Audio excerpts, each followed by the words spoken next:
E a Sônia Blota de olho nisso e nós aqui no Jornal a Gente de olho na política também. A gente vai falar agora sobre a situação do PSDB, o partido que já foi gigante, esteve em vários segundos turnos para as eleições presidenciais, levou a presidência também algumas vezes e agora discute o seu futuro com a possibilidade de fusão com outros partidos. No domingo, no Canal Livre, na tela da Band, aqui na Band News TV e na Rádio Bandeirantes também, a entrevistada foi a governadora de Pernambuco, Raquel Lira. Ela é do PSDB. O PSDB tem 3 governadores, Pernambuco, Mato Grosso do Sul e Rio Grande do Sul. Raquel Lira foi questionada a respeito da visão dela sobre o PSDB e sobre a possibilidade de o partido optar por essa via de fusão com outro partido, como, por exemplo, o PSD de Gilberto Kassab. Vamos acompanhar. Agora, o partido ele precisa se reencontrar com a sua própria história. E, ao longo do tempo, eu busquei fazer muito essa discussão dentro do partido, não só eu, mas se, por exemplo, os outros governadores, como Eduardo Leite, Eduardo Riedel, do Mato Grosso do Sul, para que a gente pudesse voltar a crescer e a gerar o desejo, né, de que as pessoas pudessem estar junto com a gente, disputando mandatos eletivos, discutindo o Brasil e os nossos estados. Isso não tem acontecido ao longo do tempo. Acho que a gente perdeu uma oportunidade durante as eleições do ano passado de poder trabalhar num sistema de federação, o que quer que fosse naquele momento. Advoguei muito nesse sentido, falando muito de que 24 precisava acontecer para que 26 a gente pudesse estar mais forte. Crescemos o partido em Pernambuco, por exemplo, elegemos mais de 30 prefeitos, tínhamos 5.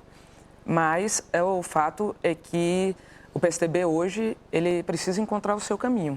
E, no meu ponto de vista, esse caminho passa pela incorporação em algum partido ou uma federação com algum partido. Esse tema eu levei, não só eu, mas foi colocado à mesa ao final do ano passado. Tenho pressa nessa decisão, em razão também de questões políticas em Pernambuco. E acho que o partido também deveria ter essa pressa. Mas estive na semana passada com o governador Marconi, presidente do nosso partido, e esse tempo, ele ainda, sob o meu ponto de vista, e o que foi colocado na imprensa depois, ele vai se estender um pouco mais sobre a definição do PSDB. Para a gente ampliar um pouco a discussão, convidamos para conversar conosco ao vivo aqui o deputado federal pelo PSDB, Aécio Neves, que já foi governador do estado, já foi senador, candidato à presidência da República pelo partido. Deputado, transfiro para o senhor a pergunta que está na cabeça de todos que gostam de política. O PSDB será incorporado, vai se fundir a outro partido político? O que vai acontecer com o PSDB? Bom dia. Bom dia a todos. Um prazer estar aqui com vocês. Na verdade, nós acordamos aí nas últimas semanas, todos os dias, com o anúncio de um funeral do PSDB. Eu tenho uma visão divergente. Eu acho que o PSDB não pode ser quantificado, mensurado, avaliado pelo número circunstancial de parlamentares, mesmo de governadores ou de prefeitos. O PSDB, nesse oceano de partidos pragmáticos, né, que inundou a política brasileira, né, é uma ilha programática. Goste-se ou não do PSDB, o PSDB tem posição. Foi o único partido, né, dos partidos com maior expressão, que não participou nem de governo Bolsonaro e nem de governo Lula. Isso nos custou algo, não pagamos um preço em relação a isso. Eu ainda acredito que o PSDB deverá ser um ator relevante na construção de um projeto alternativo, de um projeto de centro para o Brasil. Principalmente, e aqui eu acompanhava com vocês aqui a explanação do Murilo, né, do Paraná Pesquisas, e eu acho que todos nós que fazemos política, vocês que acompanham e analisam a política, devemos começar a prospectar um cenário, que eu não diria nem que é provável, mas um cenário possível, de uma eleição sem Bolsonaro e sem Lula, né, por razões distintas. Mas essa possibilidade hoje, ela existe. E isso amplia, isso alarga, a meu ver, muito o caminho do centro. Por isso, eu me nego a aceitar que o PSDB vai ser incorporado por qualquer partido. Essa proposta não passa de forma alguma nas bases do PSDB, mas eu compreendo que, em razão da legislação, que foi proposta, inclusive, por mim, ainda quando eu era senador, né, que acaba com as coligações proporcionais e estabelece a cláusula de desempenho, o caminho é realmente o enxugamento do quadro partidário, que é saudável. E o PSDB está buscando, através de conversas com outras forças políticas, encontrar parceiros que se disponham a construir ao nosso lado um projeto descolado do que representa o lulapetismo hoje, o lulapetismo, e também do bolsonarismo. Então, essa semana mesmo teremos conversas relevantes e o PSDB continua acreditando no seu projeto para o Brasil. Eu ouvi, apenas para não ficar omisso em relação a isso, agora as declarações da minha amiga, a governadora Raquel. Fui eu quem trouxe a Raquel Lira para o PSDB em 2016, eu era o presidente nacional do partido. Fui a Pernambuco convidá-la para o PSDB, porque o seu partido, o PSB, né, do qual ela era uma militante histórica, das mais destacadas, negou a ela a legenda para disputar as eleições em Caruaru. O PSDB a apoiou, ela fez um mandato extraordinário, foi reeleita com o apoio do PSDB, depois foi governadora com o apoio do PSDB, mas, lembrando aqui Ortega y Gasset, o homem é ele e suas circunstâncias, né? E a governadora Raquel é também as suas circunstâncias. Então, ela diz que o PSDB tem que buscar o seu caminho. Eu digo à minha queridíssima amiga Raquel, de forma muito respeitosa, que nós compreenderemos que ela também busque o seu caminho. Porque se o caminho da governadora Raquel, pela lógica local, que nós respeitamos, é uma aproximação com o governo Lula, pelo menos é o que se especula, esse não é o caminho do PSDB nacional. E se o partido submete a sua agenda nacional, a sua postura nacional, às circunstâncias regionais, nós deixamos de ser um partido político, um partido relevante para o Brasil. E, para encerrar, eu me nego a deixar de lado, a subestimar a relevância do PSDB na construção de um novo projeto de Brasil. Deputado, muito bem-vindo aqui ao nosso programa. Quanto tempo, né, que a gente não conversa assim. Poder revê-lo. Alegria. Prazer todo meu. Eu queria saber o seguinte, o PSDB, de fato, né, tem uma história notável, enfim, elegeu presidentes, governadores, o senhor mesmo foi eleito em múltiplos mandatos, inclusive majoritários, mas hoje o PSDB está numa situação ali a caminho da extinção, digamos, né? Tem ali cláusula de barreiras, uma série de fatores que fazem com que pessoas no PSDB apresentem essas alternativas de fusão ou de federação e etc. O senhor não acha que falta muito pouco tempo para a eleição, para o PSDB ainda estar discutindo sobre se sobrevive ou não a tudo isso?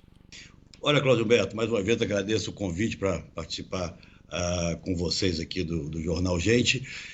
Como eu disse inicialmente, o PSDB é maior do que o número de lideranças com mandato que ele tem hoje. O PSDB é uma referência, não apenas para a história, mas eu acho que pode ser para o futuro do Brasil.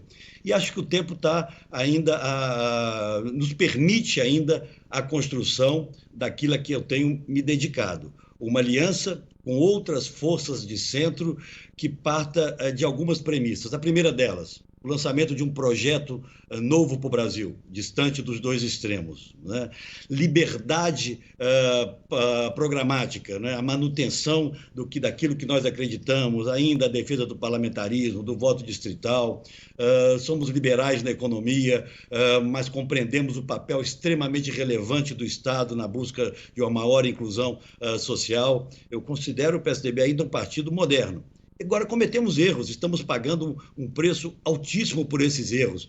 Eu dizia isso lá atrás, né? Eu não tinha uma bola de cristal, mas quando o PSDB, através da sua direção em 2022, né, decide por não lançar uma candidatura à presidência da República para atender a uma conveniência de São Paulo, único e exclusivamente para eleger o vice-governador de São Paulo, né, inclusive investindo lá grande parte dos recursos do partido, deu no que deu. Nós realmente minguamos a nossa bancada.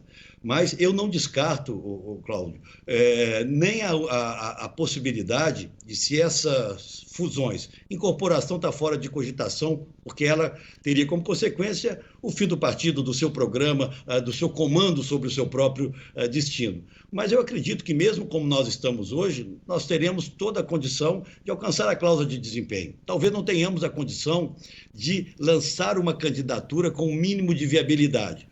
Por isso, as conversas estão caminhando com outros partidos que se disponham a fazer uma construção, seja ampliação da nossa federação, que hoje existe, com cidadania, e seja uma fusão, onde inclusive o próprio nome do PSDB possa ser preservado como uma referência para um conjunto grande de brasileiros que em outras eleições já confiou em nós.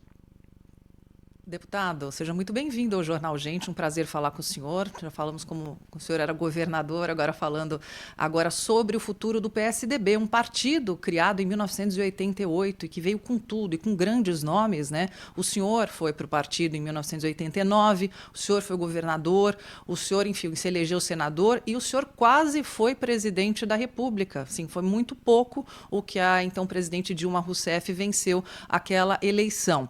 Então, o senhor tem autoridade para responder uma pergunta que eu vou fazer agora. Eu gostaria de saber do senhor como é que o senhor avalia o governo atual e as eleições para o ano que vem.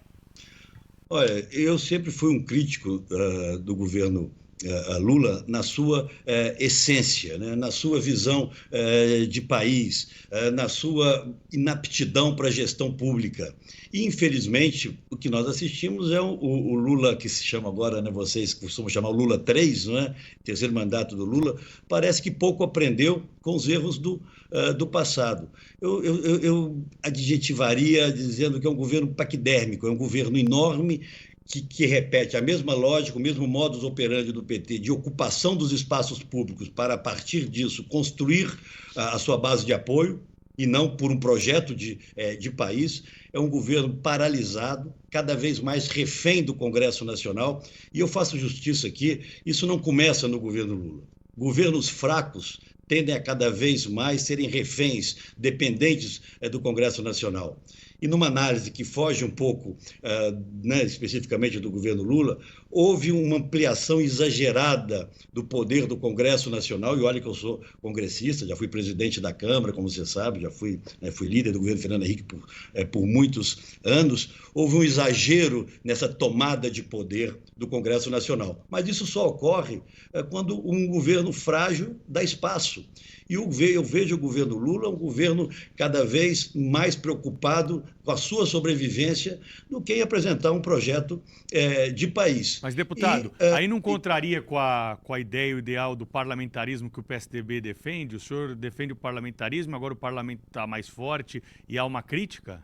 Olha, em primeiro lugar, o parlamentarismo, e essa discussão eu ainda espero estar vivo para vê-la retomar, só pode ocorrer quando nós tivermos partidos políticos na essência do que isso representa, né? Essa proposta de diminuição dos partidos através da cláusula de barreira que eu apresentei ainda como senador, tinha exatamente esse objetivo, reduzir o quadro partidário. Você imagina, é possível o Brasil ter 30 ideologias ou 30 linhas de pensamento, né, que justifiquem estarem representados no Congresso Nacional? Não existe. Muitos desses partidos viraram pequenos negócios ali, né, enfim, instrumentos de defesa de interesses muito próprios, muito pessoais. Então, eu acho que a defesa do parlamentarismo ela deve voltar com a redução do número de partidos. E o que não significa vamos dizer, uma intromissão como ocorre hoje na gestão orçamentária. Diretrizes orçamentárias, né, definição de projetos, tudo isso faz parte de prioridade para o país, da ação do parlamento. E um parlamento forte fará bem ao país. Não um parlamento que usurpe um poder constitucional do poder executivo na escala que nós estamos assistindo hoje no Brasil. Então, são talvez uma certa nuance ali, mas são diferenças que, a meu ver, são muito significativas. Queria agradecer ao deputado federal Aécio Neves, deputado pelo PSDB de Minas Gerais, falando aqui no Jornal Gente para todo o Brasil, pela Rádio Bandeirantes, pela Band News TV. Obrigada, hein, deputado, pela conversa. Até uma próxima. Até uma próxima. Um bom dia para todos. Obrigada. Bom dia. Bom dia. São 8h43. Na sequência, nós vamos conversar aqui no Jornal Gente com a vítima de criminosos de São Paulo, uma médica que ontem foi atingida por marginais covardes